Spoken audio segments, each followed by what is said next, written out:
నమస్తే, welcome to Telugu రాజ్యం. నేను శిరీష.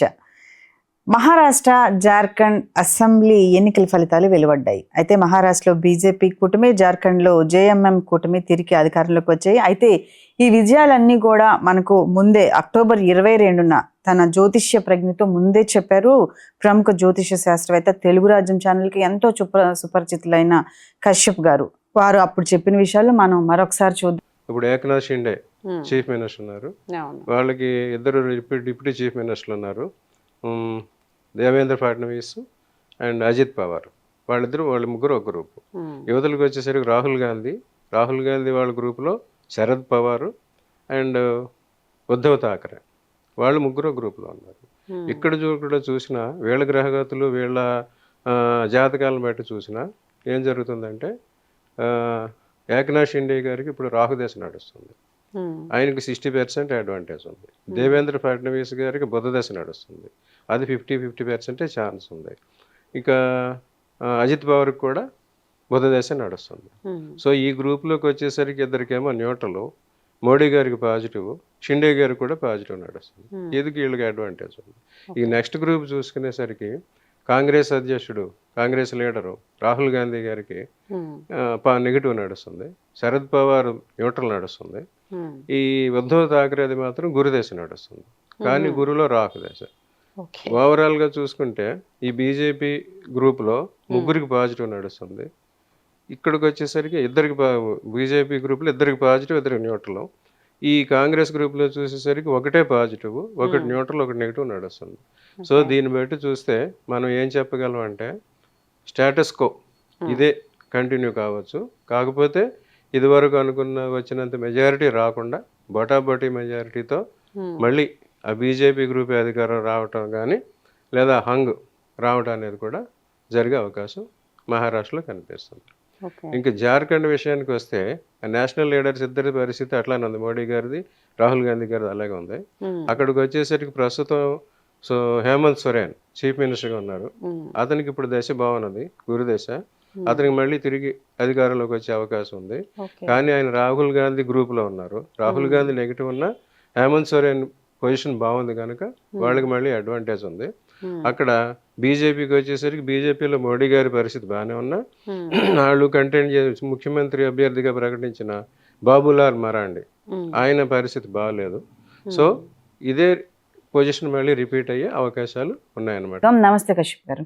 నమస్తే సార్. మనం గతంలో మాట్లాడుకున్నాం, ఈ ఎలక్షన్స్ కు ముందు ఏదైతే మీరు చెప్పారో ఎగ్జాక్ట్ గా అవే జరిగాయి. ఎలా దీన్ని ప్రిడిక్షన్ చేశారు? ఇప్పుడు నెక్స్ట్ సీఎం ఎవరయ్యే ఛాన్సెస్ ఉన్నాయంటారు? ఇప్పుడు మనం ఇప్పుడే కాదు, గత 2 సంవత్సరాల నుంచి మనం చెప్తానే వచ్చాం. అవును సార్. కేసీఆర్ గారి గురించి, జగన్ గారి గురించి, మోడీ గారి గురించి, తర్వాత రీసెంట్గా ట్రంప్ గారి గురించి చెప్పాం. ఇప్పుడు ఈ మహారాష్ట్ర వాటి ఎలక్షన్లు మధ్యలో హర్యానా, జమ్మూ కాశ్మీర్లో కొన్ని రాలేదు. దానికి కూడా కారణాలు ఇదివరకు చెప్పాం. హర్యానా, జమ్మూ కాశ్మీర్ ఎలక్షన్స్ రిజల్ట్స్ చూసిన తర్వాత ఇంకొంత ఇంటెన్సిఫైగా చేసి పరిశీలించి ఈ రిజల్ట్స్ చెప్పడం జరిగిందనమాట. నేను ఇదివరకే చెప్పాను, పొలిటికల్గా ఈ ప్రెడిక్షన్స్ చెప్పడానికి మనం ఇండియాలో వేదిక ఆస్ట్రాలజీ కాకుండా వెస్ట్రన్ అండ్ ఇంటర్నేషనల్ ఆస్ట్రాలజీ కూడా చూసి నేను 4-5 రకాలుగా అనలైజ్ చేసి చెప్తాను అనమాట. అందుకోసం ఈ రకమైన రిజల్ట్స్ మనకి ఖచ్చితంగా వస్తున్నాయి. ఈ మహారాష్ట్ర విషయంలో అప్పుడు చెప్పాము, అప్పటికి ఇప్పటికీ పరిస్థితి ఏం మారలేదు. అక్కడ గ్రూపుల్లో ఎవరెవరికి బాగుందని కూడా చెప్పాము. అప్పుడు మహారాష్ట్ర బీజేపీ గ్రూప్లో మోడీ గారికి పరిస్థితి బాగుంది, గ్రహస్థితి. ఆయనకేమో కుజుడిలో శుక్రుడు అనుకూలంగా ఉన్నాడు. తర్వాత షిండేకి రాహు గ్రహం అనుకూలంగా ఉంది. తర్వాత ఫడ్నవీస్కి, అజిత్ పవార్కి బుధగ్రహం మాత్రం అనుకూలంగా ఉంది. వాళ్ళ నలుగురిలో ఇద్దరికి పాజిటివ్ ఉందని చెప్పాము. అట్లాగే ఈ యుతి గ్రూప్లో రాహుల్ గాంధీకి ప్రస్తుతం అంత దశ బాగాలేదు, కుజుడిలో శని దశ నడుస్తుందని చెప్పాము. అట్లాగే ఉద్ధవ్ ఠాకరే ఏమో గురుదశ, శరద్ పవార్కి ఏమో బుధ దశ నడుస్తుంది. సో వీళ్ళకి అంతగా లేదు. సో వీళ్ళకే ఛాన్స్ ఉంటుందని, నలుగురిలో ఇద్దరికి పాజిటివ్ ఉంది కనుక ఛాన్స్ ఉంటుందని మహారాష్ట్రలో చెప్పాం. చెప్పిన తర్వాత జార్ఖండ్లో కూడా మనం చెప్పాం. జార్ఖండ్లో 2 గ్రూపులు ఉన్నాయి. మోడీ గారు, బాబులాల్ మరాండి వాళ్ళ గ్రూపు, రాహుల్ గాంధీ అండ్ సోరెన్ ఒక గ్రూపు. అక్కడ చెప్పాము సోరెన్కి పరిస్థితి బాగుంది, గ్రహస్థితి బాగుంది, అతనికి వచ్చే అవకాశం ఖచ్చితంగా ఉందని చెప్పాము. అదే జరిగింది. ఇప్పుడు ఈ గోచారం ప్రకారం చూసుకుంటే ఇదివరకటి పరిస్థితులు వాళ్ళకి ఎలక్షన్లో యథాతథ స్థితిని కొనసాగించాయి. ఇంకొంచెం జరిగితే మోడీ గారికి శుక్రగ్రహం అనుకూలంగా ఉండటం వల్ల, ఆయనకి దశమలో శుక్రుడు ఉండటం వల్ల ఆయనకి వృత్తి ఈ రాజకీయాలకు సంబంధించిన మంచి ఫలితాలు ఆయనకు వచ్చాయి. కానీ రాహుల్ గాంధీ గారికి శని ప్రభావం ఉండటం వల్ల ఆ శని ప్రభావంతో ఆయనకు అనుకున్నంత ఆదరణ జరగడం లేదు. ఇంకోటి ఏం జరుగుతుందంటే ఈ కాంగ్రెస్ పార్టీ వాళ్ళు చేసేది ప్రయత్నమే చేస్తున్నారు కానీ తగినంత ప్రయత్నం చేయటం లేదు. డిసడ్వాంటేజ్ని కూడా అడ్వాంటేజ్గా మార్చుకునేది పొలిటికల్ వారి లక్షణం. కానీ అడ్వాంటేజ్ని వీరు సరిగా అడాప్ట్ చేసుకోలేకపోతున్నారు. అక్కడ కొన్ని ఇబ్బందులు జరుగుతున్నాయి. అందువల్ల వారికి అనుకున్నందుకు రిజల్ట్ రావట్లేదు. దానివల్ల మనకి జరిగాయి చూస్తూనే ఉన్నాం. ఓకే, ఇప్పుడు ఎవరు సీఎం అయ్యే అవకాశం ఉందంటారు సార్ అక్కడ? ఇప్పుడు మహారాష్ట్రలో అనుకున్నట్టుగా ఎవరు సీఎం అవరు. ఒక కొత్త ఫేస్ వస్తుంది. బీజేపీ నుంచి ఇంకో కొత్త వ్యక్తి సీఎం అయ్యే అవకాశం ఉన్నది. ఈ తర్వాత 1 year తర్వాత మళ్ళీ అక్కడ మళ్ళీ చాలా మార్పులు వస్తాయి. ఈ కూటమిలోనే మళ్ళీ రీఅలైన్మెంట్ అయ్యి మళ్ళీ 1 year 1.5 yearలో మళ్ళీ అక్కడ సీఎం మారే అవకాశం కూడా ఉంది.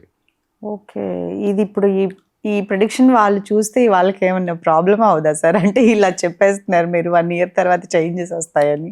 నేను 2029 వరకు చెప్పాను. ఇది వరకు ది లాంగ్ వ్యూ అన్నమాట. స్వాట్ అనాలిసిస్ అంటారు. మనం మన 5 years ప్లాన్ ఎలా ఉంటుందో చూస్తే 5 years వరకు రాబోయే పరిస్థితులు గ్రహగతులు బట్టి ఎలా ఉంటుందని చెప్తాం అన్నమాట. దీన్ని మేనేజ్మెంట్లో స్వాట్ అనాలిసిస్ అంటారు. Strength, weakness, opportunity and threat.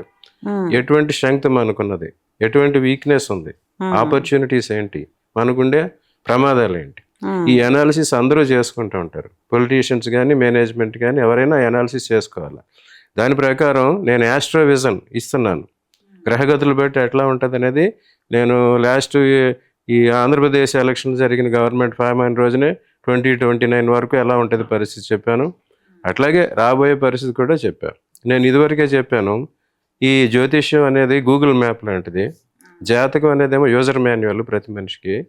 ఆ యూజర్ మాన్యువల్లో ఎలా తయారయ్యారు, ఏ పదార్థాలు వాడారు, దాని లైఫ్ ఎంత అనేదంతా యూజర్ మాన్యువల్ ఎలాగ ఉంటుందో ఈ జాతకంలో కూడా మనిషికి ఉండే యూజర్ మాన్యువల్ ఈ జాతకం అన్నమాట. ఈ జాతకంలో మెయిన్ పాయింట్స్ 3 చెప్పాను. ఇప్పుడు ఎలాగైతే మనకి రోజు ఈ ఇండియాలో మనకి దైనందిన కార్యక్రమాలు చేయడానికి Aadhaar card, pan card, UPI ID ఈ 3 లేనిదే పని జరగట్లేదు. అలాగే మన జాతకంలో ఆధార్ కార్డు అనేదేమో మన లగ్నం, పాన్ కార్డ్ అనేది మన రాశి, యూపీఐ ఐడి మన నక్షత్రం. ఇవన్నీ చూసుకుంటే ఆ రకంగా మన లైఫ్ ఎలా ఉంటుంది, నెక్స్ట్ ఏం వస్తుంది, మనం ఎక్కడికైనా వెళ్తుంటే గూగుల్ మ్యాప్ చూసుకుని వెళ్తున్నాం. ఈ జాతకాలనే మన గూగుల్ మ్యాప్స్ అన్నమాట. ఈ గూగుల్ మ్యాప్లో వెళ్ళేప్పుడు మధ్యలో ట్రాఫిక్ ఎక్కడ జామ్ అవుతుంది, ఎక్కడ డైవర్షన్ తీసుకోవాలి, ఎక్కడ ప్రాబ్లం ఉన్నది అనేది చెప్తానే ఉంటారు, ఫోర్కాస్ట్ చేస్తూ ఉంటారు. అది చూసుకుని వెళ్ళని మంచి దారి చూసుకుని వెళ్ళమనే తప్ప అక్కడికి వెళ్ళి పడమని కాదు కదా. మనం ఆ రకంగా చెప్తాము. అది తెలుసుకుని ఆచరించుకునే వాళ్ళు దాన్ని ఉపయోగించి లాభాలు పొందుతారు. దాన్ని నెగిటివ్గా తీసుకునే వాళ్ళు ఎలా ఉంటారో తెలుస్తాను. ఓకే, అలాగే కశ్యప్ గారు, ఇప్పుడు ఈ మధ్య కాలంలో చూస్తే చాలా జ్యోతిషులు చాలా మంది చెప్తున్నారు, మనకి యూట్యూబ్లో అట్లా కూడా వస్తుంది. ఈ షష్టాష్ట కూటమి అంటే ఏంటి, దానివల్ల ఏమైనా చెడు ప్రభావం ఉంటుందా, ముఖ్యంగా మన 2 రాష్ట్రాల మీద ఎటువంటి ప్రభావం చూపే అవకాశం ఉందంటారు? అది షష్టగ్రహ కూటమి అంటే ఒకే రాశిలో 6 గ్రహాలు చేరడం. ఇదివరకే మనం చెప్పాం జ్యోతిష్యంలో, గ్రహాలన్నీ ఒకే రాశిలో ఉంటే దాన్ని గోళ యోగం అంటారు. అది ఎవరికి జరగదు, అది ఆ పరిస్థితి రాదు. 2 రాశుల్లో ఉంటే యుగయోగం అంటారు, అది మంచిది కాదు. 3 రాశుల్లో ఉంటే సూలయోగం అంటారు, అది మంచిది కాదు. 4 రాశుల్లో ఉంటే కేదార యోగం అంటారు, 5 రాశుల్లో ఉంటే పాశయోగం అంటారు, 6లో ఉంటే దామిని యోగం అంటారు, 7లో ఉంటే వీణాయోగం, 7 రాశుల్లో ఉంటే. అట్లా గ్రహమాలిక యోగం ఒక్కొక్క రాశిలో ఒక్కొక్క గ్రహం ఉంటే గ్రహమాలిక యోగం అని కూడా చెప్పాం. ఈ రకమైన షష్టగ్రహ కూటములు జరుగుతూనే ఉంటాయి, సృష్టి మొదటి నుంచి జరుగుతూనే ఉన్నాయి. ఎన్ని సంవత్సరాలకు ఒకసారి ఇలా వస్తుంది? ఎన్ని సంవత్సరాలు కానీ కాదు, ఈ గోచారం ప్రకారం, ఈ మూవ్మెంట్ ప్రకారం ఎక్కువగా మూవ్ అయ్యే గ్రహాలు 4. శని 2.5 సంవత్సరాలకి మారుతాడు, రాహుకేతులు 1.5 ఇయర్కి మారుతారు, గురువు వచ్చి 1 ఇయర్కి మారుతూ ఉంటాడు. మిగతా వాళ్ళంతా సూర్యుడు 1 నెల, శుక్రుడు 1 నెల, కుజుడు 45 రోజులు, బుధుడు కూడా 1 నెల, చంద్రుడు వచ్చి 2.5 రోజులే ఒక రాశిలో ఉంటాడు. 2.5 రోజులు మాత్రమే ఉంటాడు. రాశి మొత్తం చక్రానంతా చంద్రుడు తిరగడానికి 28 రోజుల్లోనే తిరుగుతాడు. ఇట్లా ఇవన్నీ స్వల్ప గ్రహాలు, వీటి ప్రభావం అంత ఎక్కువగా ఉండదు. కానీ ఎక్కువగా మన జాతకాల మీద, జీవితాల మీద ప్రభావం చూపించే మెయిన్ 4 గ్రహాలు శని, గురువు, రాహుకేతువులు. అందుకోసం వాటి మూమెంట్ని బట్టి ఎక్కువగా చెప్పడం జరుగుతుంది అనమాట. వీరు ఎక్కువ కాలం ఎక్కడ ఉంటారో చూసి దాని ప్రకారం ఫలితాలు ఉంటాయి. ఆ ఫలితాలు అలా చెప్పాలి. ఇప్పుడు ఈ చెప్పే షష్టగ్రహ కూటం అనేది ఏ రాశిలో ఏర్పడుతుంది, అది శుభరాశ, చెడు రాశ, అటువంటివి చూడాలి. ఇప్పుడు ఏర్పడే షష్టగ్రహ కూటం అనేది మీనరాశిలో ఏర్పడుతుంది. మీనరాశికి అధిపతి గురువు. ఆ గురువు నైసర్గిక శుభుడు. ఆ గురువు రాశిలో ఉన్న ఏ గ్రహం అయినా, ఆ గురువు ఇల్లు అంటారు, అది గురువు ఆధీనంలోనే ఉంటారనమాట. మనం ఎవరైనా గెస్ట్ల ఇంటికి వెళ్ళినప్పుడు, మన చుట్టాల ఇంటికి వెళ్ళినప్పుడు వాళ్ళకు అనుగుణంగా మనం ఉంటాం, కానీ మన ఇంట్లో ఉన్నట్టు మనం ఉండం కదా. అలాగే గురువు రాశిలో, గురువు ఇంట్లో వెళ్ళిన గ్రహాలన్నీ గురువు అనుకూలంగా ఉండాలి, చెరువు చెప్పినట్టే చేస్తారు. ఇంకొకటి ఏంటంటే, ఈ 6 గ్రహాలు అనేవి కేవలం రెండు రోజులు మాత్రమే ఉంటుంది. మార్చి 18వ తారీఖు నుంచే గ్రహాలు ఒకటి చేరడం జరుగుతుంది. 28 వరకు 5 గ్రహాలు చేరతాయి. 28 నుంచి 31 వరకు 2.5 రోజులు చంద్రుడు కూడా చేరడంతో 6 గ్రహాలు అవుతాయి అక్కడ. అప్పుడు ఏం జరుగుద్ది, ఆ గ్రహాలన్నిటికీ అధిపతి అయిన సూర్యుడు అక్కడే ఉంటాడు అనమాట. సూర్యుడితో ఉన్న ఏ గ్రహమైనా కంబషన్ చెందుతుంది, దాని శక్తి కోల్పోతుంది. సో అక్కడ సూర్యుడే పవర్ఫుల్గా ఉంటాడు, కానీ మిగతా గ్రహాలు ఏమీ పవర్ఫుల్గా ఉండవు. ఆ తర్వాత ఒక 20-25 డేస్కి సూర్యుడు వేరే రాశికి వెళ్ళిన తర్వాత ఒక్కొక్క గ్రహాలు వస్తాయి. ఈ రకంగా ఈ కూటమి అంతా జూన్ వరకు, మే ఎండింగ్ వరకు, జూన్ వరకే జరుగుతుంది అనమాట. మార్చి, ఏప్రిల్, మే 3 నెలలు. ముఖ్యంగా ఏ రాశులు ఈ ప్రభావం ఎక్కువగా జరిగే అవకాశం ఉందంటారు? వీరికి ఎక్కువ ఎవరికి అంత ఇబ్బంది ఏమి ఉండదు. ఇప్పుడు వారికి ఆ సమయంలో జన్మించిన వాళ్ళకి ఏమైనా ఇబ్బంది ఉంటుంది అనమాట. ఆ యోగంలో జన్మించిన వాళ్ళకి జీవితాంతం ఆ బాధలు ఉంటాయి. మనం ఇంతకుముందే చెప్పినట్టు దాన్ని 6 గ్రహాల్లో ఉంటే దామిని యోగం అంటారు. 6 గ్రహాలు ఒకే రాశిలో ఉంటే దామిని యోగం అంటారు, అది మంచిదే. 5 ఉంటే పాశయోగం అనమాట. ఆ పాశయోగం అంత మంచిది కాదు. ఆ పుట్టినప్పుడు వారు కొన్ని ఇబ్బందులు పడతారనమాట. ఆ సమయంలో జన్మించిన శిశువుల మీద వారి జీవితాంత ప్రభావం ఉంటుంది, కానీ మిగతా వాళ్ళకి ఏమి ఉండదు. కాకపోతే ఇది ఎక్కువగా ఎవరికన్నా వారి ఈ రాశియాత్తు, ఇప్పుడు రాశి ఫలాలు చెప్పేదే చాలా రుజువైన పరిస్థితి కాదని ఇదివరకే చెప్పాను నేను. రాశి ఫలాలు అనేవి 20-25% వరకే జరుగుతాయి, అంతేగాని ఎక్కువ జరగవు అవి. ఇప్పుడు 3, 6, 8, 12 దుస్థానాలు అంటారు. ఎవరికైతే రాశ్యాత్తు ఈ 3, 6, 8, 12 స్థానాలు ఈ మీనరాశి అవుతాయో వారికి కొంచెం ప్రభావం ఉండే అవకాశం ఉంటుంది, కానీ మిగతా వారికి అంతగా ప్రభావం ఉండే అవకాశం లేదు. దీని గురించి అంత ఆందోళన చెందాల్సిన అవసరం లేదు, భయపడాల్సిన పని లేదు, భయపెట్టాల్సిన పని కూడా లేదు. అంటే ఇప్పుడు కొత్త సంవత్సరంలోనే కదా వస్తే, మార్చి నుంచి చెప్పారు మీరు, మార్చి నుంచి దగ్గరగా మే, జూన్ వరకు ఈ ప్రభావం ఉంటుంది అని అన్నారు. కొత్త సంవత్సరంలో ఎలా ఉండబోతుంది అంటారు? ఇది ఉగాది రోజునే జరుగుతున్నది. ఆ ఉగాది రోజే ఆదివారం అయింది. ఆ రోజు అధిపతి వచ్చి సూర్యుడు. ఈ సంవత్సరానికి అధిపతి సూర్యుడు, మంత్రి చంద్రుడు. అందుకోసం సూర్యచంద్రుడు, రాజగ్రహాలైన సూర్యచంద్రులకి ఆధిపత్యం వచ్చింది కనుక మిగతా గ్రహాల ప్రభావం ఉండదు. ఇక వారికి అసైన్డ్ డ్యూటీస్, నవనాయక ఫలాలు అయితే వస్తాయో అవి జరిగిపోతూ ఉంటాయి. సో అందరినీ కంట్రోల్ చేసేదే సూర్యుడు. ఈ సూర్యుడు ఉండేది మీనరాశిలో, గురువు సూర్యుడు ఒకే వర్గం. అందుకోసం అక్కడ చెడు అనేది జరగదు. ఈ 5 గ్రహాలు, 4 గ్రహాలు, 3 గ్రహాలు వచ్చే పరిస్థితి బట్టి ఆ తర్వాత మారుతూ ఉంటాయి. కాకపోతే ఇక్కడ వచ్చేది ఏంటంటే, అక్కడ ఇటువంటి అన్ని గ్రహాలు ఒకే చోట ఉన్నప్పుడు వాతావరణంలో మార్పులు వస్తాయి. వాతావరణం చేంజెస్ రావటం, తుఫాన్లు అటువంటివి రావటం, ఉత్పాతాలు జరగటం, విమాన ప్రమాదాలు అటువంటివి జరగటం, అటువంటివి జరుగుతాయి. కానీ ఎక్కువ లేదు, యుద్ధ భయం లేదు.